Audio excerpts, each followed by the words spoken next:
Le prosateur de Robert Vitton. Entre deux vers, je prose. Les gens prosent, qu'ils le veuillent ou non, ils prosent. Pas un mot à la reine-mère.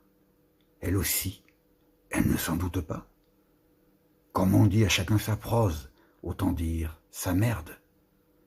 Les proses de Proserpine, avec ou sans épines. La prose de la Bastille.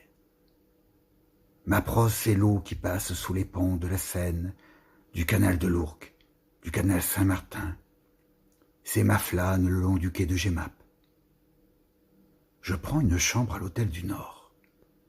J'ai fait la connaissance d'un peintre, un certain Sisley. Ma prose, c'est la vague qui caresse, qui roule, ou qui se joue des galets, des rubis, des émeraudes. Ma prose, c'est les lames émoussées des plaisances, les lames tranchantes des tempêtes, les lames lascives des pleines lunes, les lames fringantes des galopades marées motrices. Ma prose, c'est les ressacs groussés qui vident leurs sacs et rompent leurs cordes. Ma prose, c'est l'écriture cursive des jusants quand je plume des goélands abstraits. Quand je sculpte des proues et des pipes d'écume, quand je tisse des amarres et des échelles de soie pour ma galère réale. Quand je m'improvise armateur ou arpenteur géomètre ou traminot, sans cadence ni mesure, quand je remonte mes boulevards à la rame, quand je fonds les foules migratrices, les flots de lavande de ma gueuse de Provence, la rafale de mon gueusard de sort, la blêmeur des blés. Ma prose, c'est les haillons des bûcherons, des colporteurs et des pagayeurs dans mes méridiennes. Ma prose, c'est des bœufs et des charrues dans le plein champ, sur mes micro-sillons et sur mes grèves. Ma prose, c'est des milliers d'attelages de mustangs sur l'autostrade du Sud, quand j'appuie sur la chanterelle et que je descends vers mon odyssée, vers les bêtes de mon enfance, vers mes concessions à perpétuité, vers mes prosopopées et ses marges de repos et ses chevaux de relais.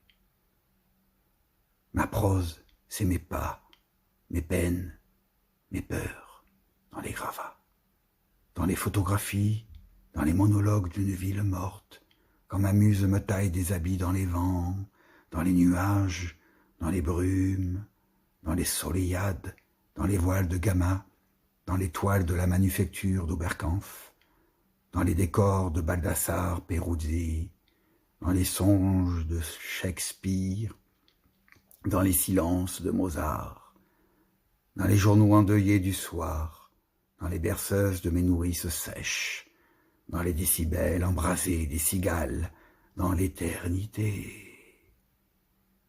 Ma prose, ma prose, ma prose, c'est les grésillements de mon Tépas 448 chargé de galettes.